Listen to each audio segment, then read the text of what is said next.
Il dit celui qui vous a appelé est fidèle et c'est lui qui le fera. C'est-à-dire que même cette consécration même à laquelle je vous appelle, celui qui vous a appelé est capable de vous aider à vivre la consécration. À consacrer votre corps, le corps, l'âme et l'esprit au Seigneur. C'est possible seulement par celui qui vous a appelé. Pourquoi? Parce que je le connais, parce que j'ai entendu parler de lui, c'est Paul qui parle, je sais qu'il est fidèle. Bien-aimés frères et sœurs, la parole de Dieu est vraie et la parole de Dieu déclare que le Dieu auquel nous appartenons est fidèle. Et si nous savons que Dieu est fidèle, ne renonçons pas, ne raccrochons pas, n'abandonnons pas notre foi. Alléluia. Troisième élément que j'ai relevé pour nous ce matin, bien-aimés frères et sœurs. Vous voyez, au bout de la persévérance de Zacharie et de sa femme, ce jour-là où l'ange s'est présenté à lui, Zacharie n'était pas allé prier pour enfants. Il était allé servir le Seigneur. Il était allé apporter les offrandes du peuple. Il était allé faire le sacrifice du peuple. Peut-être pour demander pardon à Dieu, pour présenter les besoins du peuple au Seigneur. Mais c'est pendant qu'il était en train de servir le Seigneur, c'est pendant qu'il était au service de Dieu, que Dieu se révèle à lui pour lui dire, le sujet pour lequel tu avais prié il y a longtemps, peut-être que depuis le premier jour de votre mariage, ou même avant votre mariage, alléluia, parce qu'il y a des gens qui font des programmes de l'enfant avant leur mariage. Je causais récemment avec une soeur, voilà, elle est fiancée, un gars, ils n'ont pas encore fait mariage, mais lui, il a déjà donné en gabou le nom de son premier enfant garçon. Aïe. C'est quoi le projet? Donc, il y a des gens comme ça. Donc, peut-être même que tu as commencé à prier pour le sujet avant même de te marier, Zacharie, mais je viens t'annoncer ce matin. Je viens tout droit comme ça, devant Dieu, parce que moi, je me tiens devant Dieu, et c'est Dieu qui m'a envoyé. Je viens pour t'annoncer une bonne nouvelle, Zacharie, parce que tu es bien. Tu aurais un garçon. Un bon garçon. C'est pas un garçon voyou. C'est pas un garçon brouteur. Alléluia. C'est pas un garçon brouteur. Tu aurais un bon garçon. Alléluia. Et il a annoncé cette bonne nouvelle à Zacharie. Bien-aimés frères et sœurs, au bout de la persévérance, il y a une récompense. Aujourd'hui, c'est difficile à supporter. C'est difficile à accepter. C'est difficile à vivre. Mais persévère. Parce qu'au bout de la persévérance, il y a une récompense. Et dans Matthieu chapitre 24, lorsque Jésus est en train de parler à ses disciples, au verset 13, il dit celui qui persévérera jusqu'à la fin, celui-là sera sauvé. Pour lui, il y a un résultat. Parce qu'il dit que l'iniquité se sera accrue dans les derniers temps. Il y aura tellement de faux prophètes, tellement de choses qu'il y a des gens qui vont abandonner la foi. Quand ils vont faire d'église là, c'est bon. Parce que tel homme de Dieu, il ment. Lui, on l'a attrapé, il a remis un publicité. Lui, bon, c'est à l'église, on voulait partir à Slavon, donc on ne va pas. Et beaucoup vont quitter l'église, beaucoup vont abandonner la foi. Mais Jésus dit, parmi ceux qui seront en train de faire tous ces comportements, celui qui va persévérer, qui ne va pas renoncer, qui ne va pas abandonner, qui va foncer, malgré la difficulté, malgré ce qu'il entend, malgré les problèmes, malgré la dureté de la vie, et qui va persévérer jusqu'à la fin, il y a un résultat. Il dit, celui-là sera sauvé. Et dans le cas de notre texte que nous venons de lire, Zacharie et Élisabeth, il y a eu une récompense. Il y a le cas d'espèce de Abraham et Sarah. À la fin, il y a eu une récompense. Souvent, quand la situation dure, on a l'impression que Dieu ne nous entend pas. On a l'impression que Dieu n'entend pas nos sujets de prière. Ce fut le cas d'une famille que Jésus aimait. Alléluia. La Bible nous relate que Jésus aimait Marie et Marthe. Et ils avaient un frère garçon qu'on appelle Lazare. Jésus l'aimait aussi. Jésus aimait tellement Lazare que tout le monde était au courant. Vous voyez, quand tu aimes quelqu'un là, ça se sent. Quand tu viens, tu passes chez lui, tu es tout le temps avec lui. Donc tout le monde savait que Lazare, Jésus l'aime. C'est vrai qu'il aime les autres, mais Lazare qui est là, Jésus l'aime. Il est arrivé ce jour-là où Lazare est tombé malade. Peut-être au début, ils ont négligé la maladie, ils ont essayé de traiter, mais après, ça a pris une autre proportion. Ils ont vu qu'ils ne pouvaient pas maîtriser la maladie. Jésus n'était pas là. Ils savaient que Jésus guérit les malades, Jésus opère les miracles et tout. Donc, Marie et Marthe vont s'appuyer sur leur relation avec Jésus. elles savent que Jésus les aime. Donc sur la base de ce lien qui est entre eux, de cet amour, elles vont envoyer des gens vers Jésus pour aller appeler Jésus. Et en allant, elles font une commission avec un détail pertinent. Elle dit à ceux qui s'en vont, si vous allez, quand vous allez trouver Jésus, dites-lui que Lazare est malade. Attention, précisez que ton frère Lazare, non, celui que tu aimes est malade. Certainement, si vous ajoutez ce détail, il saura de qui il est question, il va se précipiter. Alléluia. Et elles étaient dans l'attente. Elles étaient maintenant rassurées. Elles étaient contentes. Parce qu'elles savaient que d'un moment à un autre, Jésus pouvait être là. Et souvent, c'est comme ça. Quand on prie pour un sujet, on a pris un temps de jeûne et prière. On est monté, quand on descend à 18 ans, on vient de parler au Seigneur. On est là dans la joie, on est content, on est heureux. Parce qu'on sait qu'on vient de parler au Seigneur. Il y a une paix, une tranquillité qui commence à nous habiter. Et on est là, on est épanoui. Mais quand des semaines, des jours et des mois passent, et que ce pourquoi on a crié au Seigneur, on ne voit pas se réaliser, c'est là qu'on revient dans l'attitude de Marthe et Marie. Lazare est mort. Ils l'ont enterré. Ah, Jésus qui arrive. Quand on dit à Jésus, Lazare est malade, il est resté là-bas 2 jours. Quand il a décidé de venir à leur temps, il n'y a pas un massacre. Il n'y a pas de massacre. S'il y a l'eau, tu traverses Pirogue. S'il n'y en a pas, tu grattes. Donc, imaginez, si Jésus n'a pas marché, c'est qu'il a gratté. Donc, le temps de marcher de là où il était, jusqu'à ils vont arriver à Béthanie, ils ont enterré Lazare, ça fait 3 jours. Il est arrivé le 4e jour. Alléluia. Quand il est arrivé, première information de Marthe, elle dit, mon gars, si tu avais été là, je n'es pas mort. Tu es venu en état, médecin après la mort. Elle a fini. Il dit, si tu t'en vas, il faut dire à Marie de venir. Elle est partie. Elle dit, Marie, ton gars, ton ami là, que tu as appelé, votre Jésus là, il est venu, il est là-bas. Marie aussi, elle est partie. Dès qu'elle a vu, qu'elle partait, il y avait une délégation. Parce que quand Marthe est venue, elle a dit que Jésus arrive, il est à la porte là-bas. Donc tous les Juifs qui étaient venus par rapport à l'organisation des funérailles qui sont restés, 4 jours après, ils étaient aussi nombreux que ça. Donc, de toute façon, quand mes parents d'ici, ils vont au funérailles, ils font combien de semaines? Apparemment, c'était comme ça aussi là-bas. Parce qu'à CPC Carrefour, quand on dit à décès, soit on annule la réunion du soir, ou bien, ils ne sont pas là. Alléluia. Voilà, maintenant on est à Bada là-bas, ça nous arrange parce qu'ils viennent remplir chez nous. Amen. Donc, les Juifs qui étaient là nombreux là, ils sont partis avec Marie, on dit, Jésus arrive. Le gars qui ressuscite les morts là, il est en route, il arrive. Le gars qui a fait paralytique à marcher là, il arrive. Et ils sont partis vers lui. Quand ils sont arrivés, Marie s'est jetée à ses pieds à regarder Jésus. Si tu étais venu, Lazare serait encore vivant. On n'allait pas se fatiguer. Regarde, ceux-là, au lieu de partir, depuis ils sont là. On prépare, ils mangent. L'argent est fini dans nos mains. Si tu étais venu vite là, ça là n'allait pas arriver. L'argent on a pris pour acheter Dieka là. Féticheur là, il a bouffe. Bon, pas féticheur, mais le gars qui soigne là. Parce qu'ils sont convertis, ils ne connaissent pas féticheur. Mais le gars on a pris pour nous aider là. Là, c'est fini. Tout médicament est fini. Il a pris tout, Zébédol, tout ce qu'on a donné là, il a tout bu. Rien, l'argent est parti. Regarde les dépenses que tu nous as fait. Si tu étais venu, ça n'allait pas avoir lieu. Et ils ont commencé à pleurer. Jésus les regardait, Jésus a commencé à pleurer. S'il savait.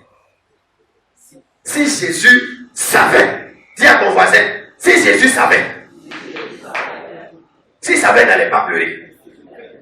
Quand il a commencé à pleurer, il y a des gens qui ont donné le livre. Voilà, on vous avait dit. Il ne peut rien faire. Parce que nous, on sait que quelqu'un qui pleure en funérailles, on a envoyé l'autre, on va le consoler. Et ils sont allés envoyer tout. Pour se moquer là. Toi, pardon, c'est pas l'autre là-bas. Pour l'embarquer là, pour envoyer.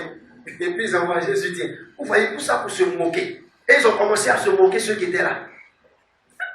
Et maintenant, il y a non quelques-uns qui ont eu le courage de dire, mais Joe, il faut arrêter ça. Quand tu as guéri les paralytiques, tu as fait le truc là. Toi, tu ne peux pas empêcher que Lazare meure. C'est quoi ça? Et puis tu veux faire funérailles encore pour nous donner. Nous-mêmes, ça nous fait de la pitié. Tu viens pour augmenter notre pitié.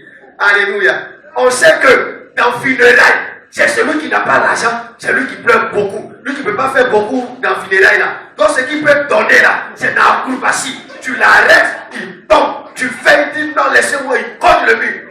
Ceux qui ont l'argent cognent jamais mur. Ils ont un petit lotus. Et puis c'est renseigne. c'est où le truc dans la banque, on dit c'est combien. Et puis il ne suit même pas ses lames, il suit la sueur. Il dit c'est où déjà là? Parce qu'il vient d'un véhicule climatisé. Il est descendu un gros pleur là, il a commencé à transpirer. Donc, on dit bon, à la banque, là, on dit ça fait 850 000. Il dit bon, c'est pas un problème. Dès qu'il a dit c'est pas un problème, on les vient là. Ah! Il dit oh, ça c'est pas un problème. On dit truc la bâche là, c'est quoi? Mais c'est 30 bâches non. Il dit c'est pas un problème. Trouvez quelqu'un rapidement pour aller à Daloa, aller voir truc là. Et puis faire une location de la grande sono, les trucs comme ça. Quelqu'un comme ça, même s'il n'a pas pleuré. Il n'y a pas quelqu'un dans la famille là qui va dire regardez, lui, il n'a pas pleuré. Mais quand toi, tu n'as rien, et puis tu viens au funérailles, on regarde tous tes mouvements. On dit en plus, sa main dans sa bouche. Et puis, là, comment il est habillé. Et puis, elle ne pleure même pas, hein. C'est parce que tu n'as rien. Mais avant même que tu arrives là, tu as fait le dépôt 1 500 000 pour faire les dépenses. Donc, quand tu arrives là, même là, toi aussi, tu n'as pas pleuré. C'est bon, il ne faut pas pleurer. Viens t'asseoir ici, à la place. Donc, Jésus, on compte sur toi pour sauver la situation. Tu pleures. Voyez, quand tu viens expliquer ton problème à quelqu'un, tu comptes sur lui. Si vous venez voir des gars, vraiment aujourd'hui là, c'est chaud sur moi, vraiment tu vas me compléter. Il y a un cabinet aller à Daloa. Il voit les lampes des gars commencer à couler. Donc, de vous à moi je fais comment? Ça veut tout dire. Ça veut dire qu'il ne peut pas m'aider. Donc, c'est l'interprétation directe que les Juifs qui étaient là ont trouvé. C'est pourquoi c'était on dit à Jésus, prenez le livre de Jean, chapitre 11. Et ils ont dit, mais toi qui as ressuscité tout là, toi qui as fait le paradis, tu ne pouvais pas permettre que nous là, il ne meurt pas. Tu viens, nous on a pleuré jusqu'à au soleil, tu viens augmenter sur notre souffrance. Comme si ça ne suffisait pas, Jésus est arrivé devant, il dit, bon, où l'avez-vous mis? Ils sont partis par respect. Ils sont allés. Arrivés là-bas, regardez ce que Jésus va dire. Il dit, ôtez la pierre. Marie est sortie. Elle dit, oh Jésus, tu ne vas pas nous faire ça. Comment on appelle ça? Comment on appelle ceux qui suivent le cercueil au funérailles dans les villages là, il y en a. Genre, c'est ton village paternel là. On les appelle comment? Mounglaï. Donc, Jésus est venu. Chez les Juifs là-bas aussi, on les Mounglaï. Il dit ôtez la pierre. Marie dit les jeunes, de toute façon, ils ont souffert. Mounglaï. Avec le corps de Lazare. Lazare qui est lourd, et sa taille, son poids. Ils l'ont transporté jusqu'à, ils l'ont enterré. Brique qui est là, la façon dont ils ont souffert pour mettre. Tu ne vas pas fatiguer les mondes là. Eux-mêmes, ils vont me parler mal. Jésus, il sent déjà, ce n'est pas la peine. Allons à la maison. Alléluia. Bien-aimés frères et sœurs, Marie a raconté, elle a dit tout cela pourquoi? Parce qu'il y a longtemps, elle a appelé Jésus, il ne répond pas. Ils sont allés lui dire au moment où Lazare vivait encore, il n'est pas venu. C'est ce qui a fait qu'elle a dit tous ces propos-là. Et souvent, c'est ça qui emmène certains à se relâcher. Mon cher, réunion du soleil pour bâtir.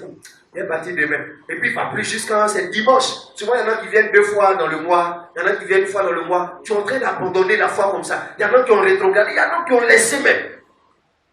Il y en a qui ont dit, envoyez mon affaire devant Dieu. Dieu n'a pas fait. Il a envoyé sur le passage, ça fait 3 ans, 4 ans. Il n'a pas fait. Donc, moi-même, j'ai pris les commandes.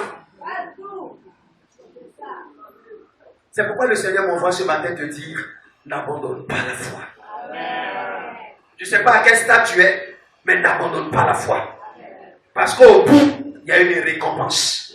Et la récompense, quand Dieu vient avec la récompense, c'est une récompense de qualité. Regardez, quand la nouvelle que Gabriel a annoncée à Zacharie, c'était la naissance de qui? De Jean-Baptiste. Il dit, c'est pas n'importe quel enfant. Depuis le vent de Samuel sera rempli du Saint-Esprit. Baptême du Saint-Esprit, tu sais, chaque jour, et puis tu viens t'arrêter devant Jean-Baptiste. Il ne faisait même pas comme Gaïgaï. Il était déjà revêtu de la puissance de Dieu. Pour dire que quand Dieu vient, Dieu ne vient pas en retard. Dieu vient toujours au bon moment. Et quand Jésus est apparu le 4e jour, alors que tout le monde a dit qu'il sentait déjà, on ne pouvait rien faire. Jésus arrive, tout le monde a appelé Lazare.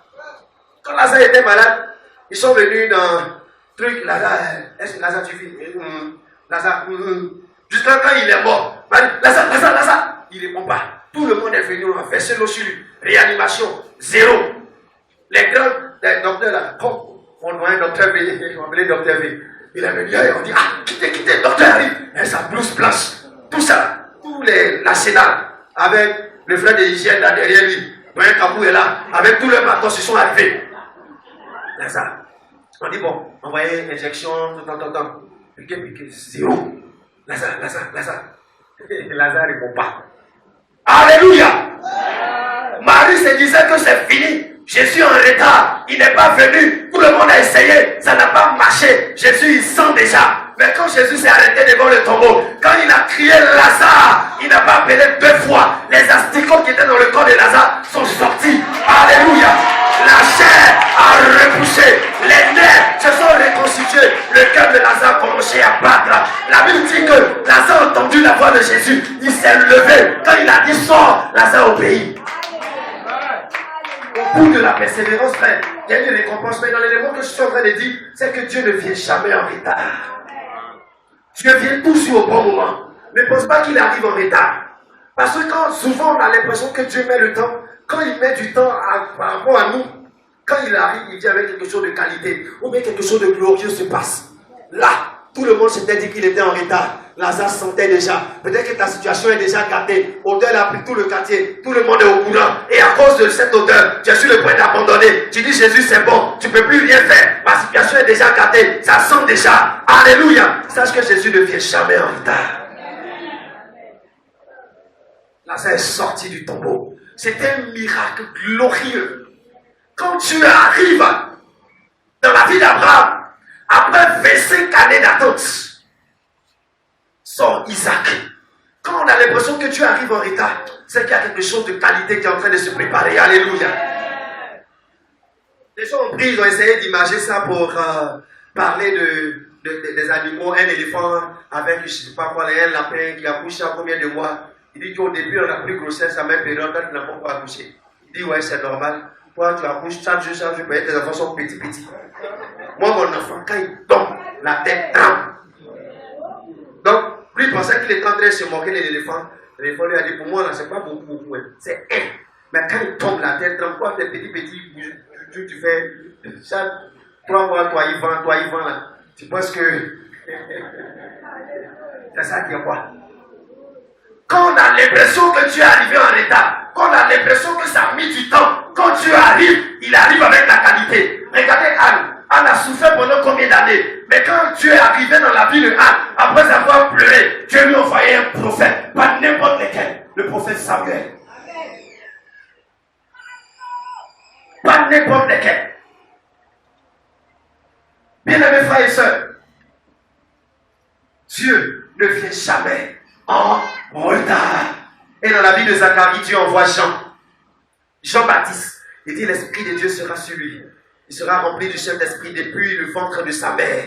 Et quand il va naître, à partir de lui, il va ramener plusieurs pères à leurs enfants, plusieurs enfants à leurs pères. Il va ramener plusieurs rebelles, plusieurs personnes qui s'étaient détournées de la voie de Dieu. Ils vont revenir sur le chemin. Il va préparer des cœurs. Les gens seront bien disposés à recevoir Jésus-Christ de Nazareth. Parce qu'il vient pour préparer le chemin de Jésus. Sur lui sera la même puissance qui était sur Élie, mais de façon différente. Lui sera exceptionnel. Alléluia. Et quand Jésus naît, Jésus dit à tous ceux qui étaient autour de lui que parmi tous les enfants qui sont nés d'une mère, il n'y a pas un enfant qui est plus grand que Jean-Baptiste. Alléluia.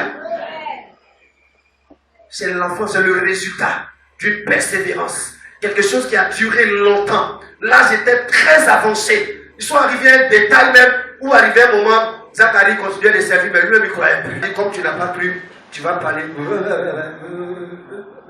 Tu vas parler comme ça pendant un temps jusqu'à ce que la promesse s'accomplisse. Bien-aimés frères et sœurs, le Seigneur n'est pas en retard dans ta situation. Le sujet pour lequel tu es en train de prier, Dieu n'est pas en retard. Peut-être que tu as pris des temps de jeûne et prière, tu attends le Seigneur, tu as l'impression de ne pas voir Dieu, les années passent, les jours passent. Sache que Dieu n'est pas en retard. Jésus était au courant. On lui a dit Lazare est malade. Et il a dit à ses gars, restons. Et la Bible dit qu'il est resté encore 2 jours là où il était. Et c'est après ça qu'il prend la route pour venir. 3 jours passent. Et il arrive le 4e. Dieu ne vient jamais en retard. Abraham avait commencé à s'inquiéter. Quand il a commencé à truc, l'ange, les serviteurs de Dieu sont venus, les anges du Seigneur lui ont dit, bon, l'année prochaine, à la même date, tu vas avoir un enfant, ça arrête, elle a commencé à dire, le gars là, c'est un faux type. Comment? C'est-à-dire que quand lui me regarde, il a toutes les rides. Bon, elle a commencé à rire. L'ange s'est rendu compte. Abraham Abraham aussi, il a ri. Et à Dieu, par l'ange, de lui poser cette question très importante que le Seigneur voudrait que tu retiennes. Il dit, y a-t-il quoi que ce soit que Dieu ne puisse faire? Est-ce qu'il y a quelque chose sur la terre qui soit impossible à Dieu en d'autres termes? Est-ce qu'il y a une situation qui dépasse l'entendement de Dieu? Abraham, pour que tu ris, entends bien, note bien la date. L'année prochaine, à cette même date, tu auras un fils. Alléluia. Et quand la période est arrivée, Isaac est né. Quand le temps est arrivé pour Anne, le prophète Samuel est né. Et en ce moment précis, l'ange dit à Zacharie, voici tu seras muet et tu ne pourras plus parler au verset 20, jusqu'au jour où cela arrivera, parce que tu n'as pas cru à mes paroles qui s'accompliront au moment voulu. La Bible déclare que la prophétie peut tarder. La prophétie peut prendre du temps. Du temps là, ça peut être 2 semaines, ça peut être des mois, ça peut être des années. Ça veut dire que pendant ce temps-là, tu es en train de prier, mais c'est comme s'il n'y a pas de résultat. Tu es en train de crier à Dieu, mais c'est comme s'il n'y a rien. Mais la Bible dit, c'est une prophétie dont le temps couvre son thème. Toi, ce que tu as à faire, c'est de l'attendre. Attends-la. N'abandonne pas. Attends-la. Ne l'approche pas. Attends-la. Pourquoi? Parce qu'elle s'accomplira et elle s'accomplira certainement. Il dit au moment voulu, cette parole que je suis en train de te dire maintenant va s'accomplir. Dieu accomplira pour toi ce qu'il t'a promis. Dieu le fera. Seulement, n'abandonne pas la foi. Reste attaché à Jésus. Alléluia. Bien aimé, la dernière raison, dans les raisons pour lesquelles nous ne devons pas abandonner la foi, c'est que Jésus-Christ est à la porte. Tout ce que le Seigneur a annoncé s'accomplit sous nos yeux. Tout ce que Jésus a dit que ça va avoir lieu là, en tout cas, on a vu beaucoup. Ça s'accomplit sous nos yeux. Donc ça veut dire qu'effectivement, nous sommes dans les temps de la fin. Au moment où ça a été en train d'être écrit, on n'était pas là. Personne d'entre nous ici n'était présent. On n'était pas là. Mais ça s'accomplit sous nos yeux. Ça veut dire que c'est nous qui sommes dans les temps de la fin. Et donc, Jésus n'est pas loin. Jésus est à la porte. J'ai une bonne raison pour que nous soyons attachés. Jésus l'a dit, à la suite de cette parabole, dans Luc chapitre 18, le verset 8, il dit, mais quand le Fils de l'homme viendra, trouvera-t-il la foi sur la terre? Trouvera-t-il des personnes qui n'ont pas abandonné la foi, qui ont gardé la foi, avec qui il va partir? Parce que quand il vient, c'est pour prendre son église, c'est pour prendre ceux qui auront gardé la foi. Mais Jésus s'interroge.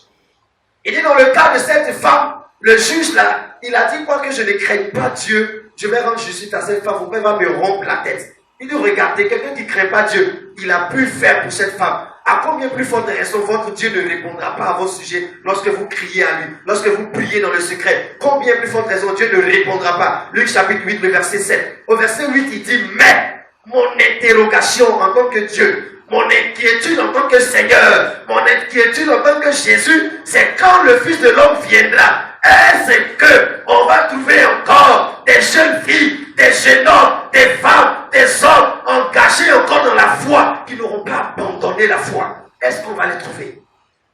C'est là mon inquiétude, sinon c'est pas afin d'exaucer ce sujet de prière. Est-ce qu'on trouvera encore la foi sur la terre? Frère, Jésus est à la porte.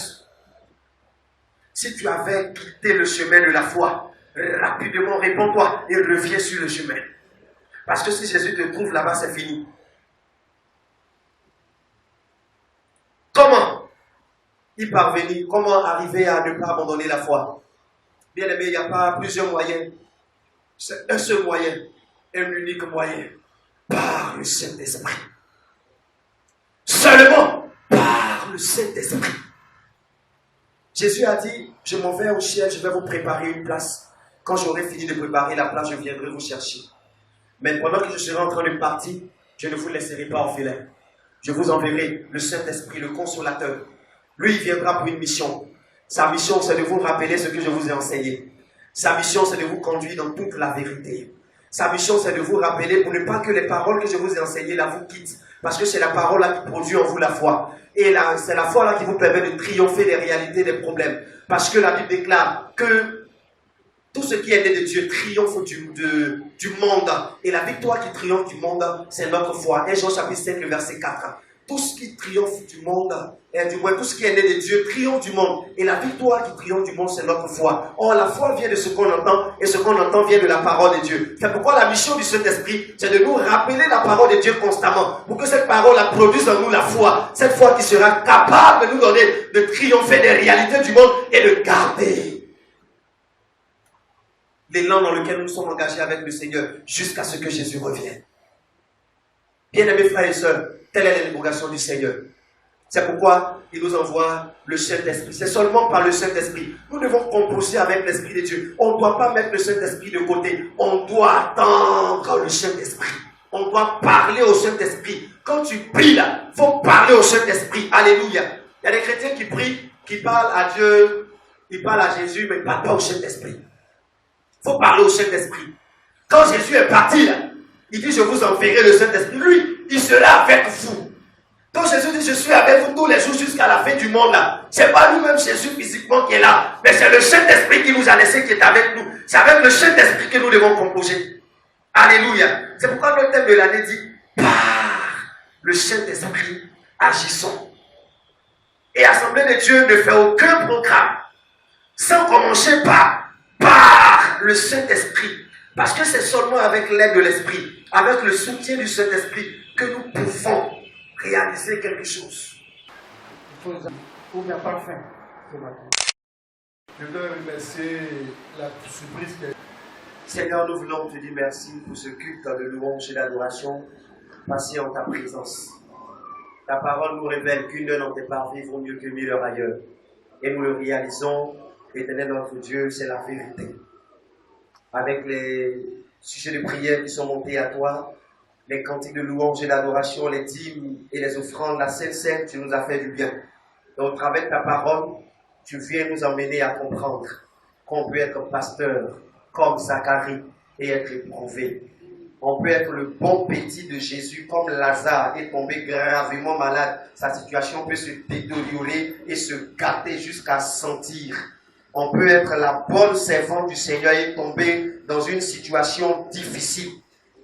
Mais, devant toutes ces situations, tu ne voudrais pas que nous abandonnions la foi. Tu ne voudrais pas que nous relâchions. Tu ne voudrais pas que nous abandonnions et que nous tenions des propos du genre, c'est moi, je sais le Seigneur, je n'ai pas péché, pourquoi ça m'arrive? Seigneur, tu voudrais qu'on ait les regards fixés sur ta parole, parce que ta parole s'accomplit toujours, sur ta fidélité, parce que ta fidélité, éternel notre Dieu, est incomparable, que nous puissions compter sur toi, parce que tu viens toujours au bon moment, éternel notre roi. En cet temps de la fête, donne-nous de marcher en gardant la foi, parce que tu es à la porte et tu reviens. Par le Saint-Esprit, aide-nous, éternel notre Dieu, à le faire. Nous avons fini et nous rentrons. Nous prions que ta grâce nous raccompagne.